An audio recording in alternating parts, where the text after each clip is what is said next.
Έχω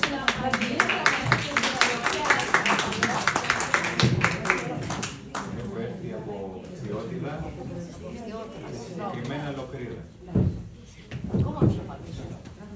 Κυρίες και κύριοι, αγαπητές φίλες, αγαπητοί φίλοι, αφότου συγχαρώ θερμά και εγώ με τη σειρά μου την Ένωση Λογοτεχνών Βορείου Ελλάδος και την ιδιαίτερη πρωτοβουλία, τιμάται περίτρανα με έργα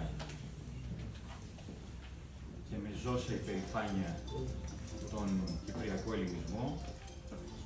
Θέλω να ευχαριστήσω και εγώ με τη σειρά μου, ειδικός προσωπικός, για την ιδιαίτερη τιμή να μου δίδετε το βήμα σήμερα σε μια τόσο ξεχωριστή εκδήλωση. Αναγνωρίζω ότι έχει περάσει η ώρα, υπάρχει μια σχετική κόπωση, δεν θέλω να κουράσω πολύ. Δεν μπορώ όμως να παραγνωρίσω και το γεγονός ότι ως νεοέλληνας αγωνιώ κι εγώ για το έθνος μου, για την πατρίδα μου. Δύο έννοιες οι οποίες δεν θα πω τείνουν να εξαφανιστούν, θα πω όμως ότι γίνονται πολλές προσπάθειες για να αφανιστούν και να επιβληθεί μια στρεβλή παγκοσμιοποίηση σε βάρος των εθνών κρατών. Είναι αδιαμφισβήτητο ότι μπορεί τα εδαφικά όρια του ελληνικού κράτους να φαίνονται και να ορίζονται μέχρι την Κρήτη, τα σύνορα όμως της ελληνικότητας υφίστανται ως την Κύπρο και αυτό δεν πρέπει να το λησμονούμε. Είναι αδιανόητο να είσαι Έλληνας και να μην αγωνιάς με όλα αυτά που συμβαίνουν στον τόπο σου. Με τον ίδιο τρόπο που θα έπρεπε να είναι αδύνατο να είσαι κυβερνητικός παράγοντας και να συμβιβάζεσαι μπροστά σε οικονομικά και πολιτικά συμφέροντα των υποτιθέμενων ισχυρών και των ανύπαρκτων ιδεολογικών προκαταλήψεων και εσωκομματικών συμφερόντων. Ξέρετε, όταν μιλάμε για έθνος και πατρίδα, καλούμεθα να απολογηθούμε στους ίδιους μας τους εαυτούς για την αυτονόητη ταυτότητά μας. Το κέριο ερώτημα εδώ όμως είναι τελικά πόσο αυτονόητη είναι αυτή η ταυτότητά μας. Πιστεύω ότι η απάντηση θα δοθεί ουσιαστικά, νοερά και αποτελεσματικά, αν επιχειρήσουμε να αντιληφθούμε ότι η παγκοσμιοποίηση με τον τρόπο που επιχειρείται καταστρατηγεί κάθε έννοια έθνους κράτους, καθώς με μέσο τον δικαιωματισμό, που δεν είναι τίποτα παραπάνω από έναν φασισμό του δικαιώματος, που εν τέλει υπονομεύει το έθνος, διότι παραγωνίζει το άτομο ακόμη και ως ύπαρξη πλέον. Είναι γνωστά τα περί αυτοδιαθέσεως του σώματος, που κυριαρχούν σήμερα κατά τρόπο φασιστικό, που τελικά οδηγούν στον πλήρη αφανισμό ακόμη και της ίδιας της φυσικής ανθρώπινης υποστάσεως ενάντια στην οντολογία και την ίδια τη σοφία της φύσης. Είναι νοπή ακόμη η σκέψη μας και οι μνήμες μας που βιώσαμε την περίοδο της πανδημίας με στρεβλές υποχρεωτικότητες ιατρικών πράξεων σε βάρος του ίδιου του ανθρώπινου σώματος, οι οποίες, από ό,τι αποδεικνύεται με τη βούλα της επιστήμης πλέον, είναι άκρως επικίνδυνες. Οι ψευδείς ανάγκες που καλλιεργούνται στους πολίτες εντός ενός επίπλαστου συστήματος, το οποίο το μόνο που κάνει είναι να δημιουργεί καταναλωτές ικανούς, ακόμη και τον ίδιο τους τον εαυτό να αφανίσουν, μπροστά στη μανία της καταναλώσεως, όπου έπειτα καλεί τους ίδιους πολίτες να καλύψουν αυτές τις ανάγκες ως συντονισμένους πολίτες πλέον στην επιβεβλημένη ανάγκη να λειτουργούν διεκπεραιωτικά εντός ενός κατασκευασμένου συστήματος κοινωνίας στο όνομα του χρησιμοθυρικού ψεύδους. Όταν, παραδείγματι, σήμερα διαβάζει κανείς σε πρόσφατες έρευνες ότι 1 στους 5 Έλληνες μαθητές που τελειώνουν το Λύκειο είναι λειτουργικώς αναλφάβητοι, δηλαδή δυσκολεύονται να εκφράσουν λόγο, να διατυπώσουν τη σκέψη τους, να γράψουν ορθογραφημένα, να κάνουν ακόμη και βασικές κοινές μαθηματικές πράξεις, τότε δεν μπορούμε να εφησυχάζουμε. Μπορεί απέναντι σε μια τέτοια πραγματικότητα κανείς να μην στέκεται σκεπτόμενος και απολογούμενος έναντι του μέλλοντος το οποίο μας περιμένει. Ναι, αλλά ένα έθνος καταρθώνει να επιβεβαιώνει ότι είναι ζωντανό εν τη ενώση. Και μια τέτοια κατάσταση μόνο ένωση δεν δηλώνει όταν απουσιάζει η παιδεία. Και όταν λέμε παιδεία, εννοούμε την βαθιά αυτοσυνειδησία.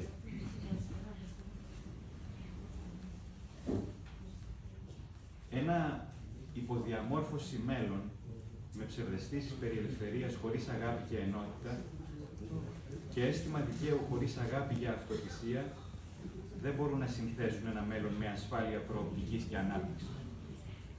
Όταν η ελευθερία επαναδιατυπώνεται μέσω των δικαιωμάτων, τότε σημαίνει ότι η ελευθερία προσαρμόζεται ερήμην της για να βολέψει κάθε φορά την αφετηρία και τους δόλιους σκοπούς συμφερόντων ενός παρόντος που γυρίζει την πλάτη του στο μέλλον.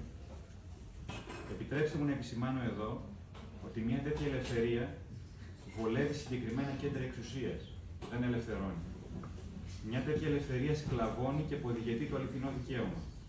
Και άρα ένα οποιοδήποτε έθνος υποβιβάζει κάθε ζωντανή επανάσταση σε μαρτυρία που έρχεται από ένα παρελθόν, χωρίς όμως να προμηνύεται ένα λαμπρό μέλλον. Ας ασχοληθούμε σοβαρότερα με το έθνος μας και τη δημοκρατία μας. Πράγμα που σημαίνει ας ασχοληθούμε σοβαρά με την οικογένεια, με την παιδεία, με τους θεσμούς. Ειδικότερα, ας μην ξεχνούμε ότι η Ελλάδα είναι η εγγυήτρια δύναμη για τη διαρκή και αδιαπραγμάτευτη υπεράσπιση της Κύπρου μας. Καθώς επίσης δεν πρέπει να λησμονούμε και το ενιαίο αμυντικό δόγμα που συνδέει τα δύο κράτη σε ένα έθνος όμαιμο, ομόγλωσσο και ομότροφο. Ξέρετε, και συνοψίζω, ένα έθνος φαίνεται και στον τρόπο με τον οποίο προτεραιοποιεί τις διεκδικήσεις του γύρω από το κράτος δικαίου. Με τη δημοκρατία του βέβαια, πάντα ως σημείο αναφοράς αυτών των διεκδικήσεων. Είναι πολύ παρήγορο να συγκροτείτε με μία ψυχή και με μία φωνή ένα έθνος στην ανάγκη για περισσότερη δημοκρατία και περισσότερη δικαιοσύνη.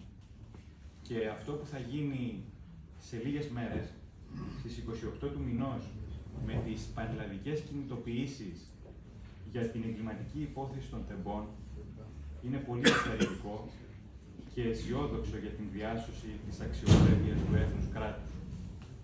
Σας καλώ από πλευράς μου να στερεώσουμε όλοι μας σε μια κοινή βάση ανθρωπιάς τα επιχειρήματα δημοκρατίας μας. Συγχωροχάρτη στη συγκάλυψη δεν πρόκειται να δώσουμε ποτέ, όσοι τουλάχιστον θέλουμε να κρατάμε πένα ανθρώπινου πολιτισμού που υπηρετεί τον άνθρωπο και την ανθρωπιά του. Σας ευχαριστώ από καρδιάς. Θα μου επιτρέψετε να σας απαγγείλω κι εγώ ένα ποίημα που έχω γράψει με αφορμή την εισβολή του κατοίκου της Κύπρου. Έχει ως τίτλο «Αγνοούμενο κέλευσμα». Είναι απώλεια να αδικείται η ιστορία σου. Τη διηγούμε απλώς και μόνο για να αποκτήσουν σημασία οι λέξεις της. Όσο να είναι, το ρίγος σε καταβάλει τέτοιες στιγμές που όλα ψυχραίνονται και όλα συντονίζονται στις ραψοδίες των μεγάλων ποιητών του τόπου. Είναι και αυτοί οι ψυχές μέσα στη νύχτα που βγαίνουν για να ξεπροβοδίσουν αρχαίους πολιτισμούς και αρχαία δράματα. Για λίγο σεριανίζουν μπροστά στα μάτια μας, σαν ταινίες ασπρόμαυρες, και εμείς γινόμαστε τα νηπενθή θύματα που ακόμα να τρενήσουμε. Στα μυρολόγια που γράφουν αυτοί για μας και εμείς για αυτούς. Δεν μάθαμε ακόμα ότι χωρίς ψυχή τα σώματα είναι πτώματα, που το αδιφάγο χώμα τους κρύβει εκπλήξεις μέσα στη λύθη που επιβάλλεται. Σε ενός λεπτού σιγή, άγνωστου στρατιώτη μας, κάθε στιγμή κινδυνεύουμε, όπως κινδυνεύουν και τούτες οι λέξεις να παραγραφούν από ώρα σ' ώρα. Μάλλον δεν μάθαμε ακόμα ότι χωρίς ψυχή τα σώματα είναι πανοπλίες που σκουριάζουν στον πόλεμο της βροχής των άστρων. Έτσι παραβατούν και αδιφάγα φυλακίζονται άθελά τους στη λύθη, μέσα στα σκλαβοπάζαρα που έχουν να απολυθούν σε βάρος όλων των ξενιτεμένων από τις πατρίδες τους.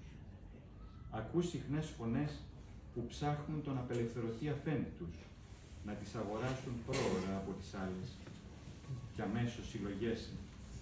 Αυτές οι ψυχές βγαίνουν από τα σώματά τους θυσία σ' άλλα σώματα να γίνουν. Τις διέταξαν κρυφή φρουρή βασιλιάδων, καθώς κοιτάς τα αστέρια στον κατάμαυρο ουρανό για μια τελευταία περιπολία προτού κοιμηθεί στην αιώνια πολιτεία. Και ο ποιητής, μαζί μας τόσους αιώνες τώρα, περπατάει σε κατεχόμενα και σκαλίζει σε μάρμαρα. Ενθάδε κοίται οι ποιητές. Και ο διάλογος με την ιστορία συνεχίζεται στον ακήρυκτο πόλεμο των στίχων. Και ο στρατηγός πέθανε. Και ο στρατιώτης περιμένει τον στρατηγό για κέλεσμα. Αυτός και όλοι μας συγκεντρωμένοι στον τόπο της αναφοράς. Χαμένες πατρίδες δεν υπάρχουν, όσο στρατιώτης περιμένει ζωντανός. Ευχαριστώ πάρα πολύ.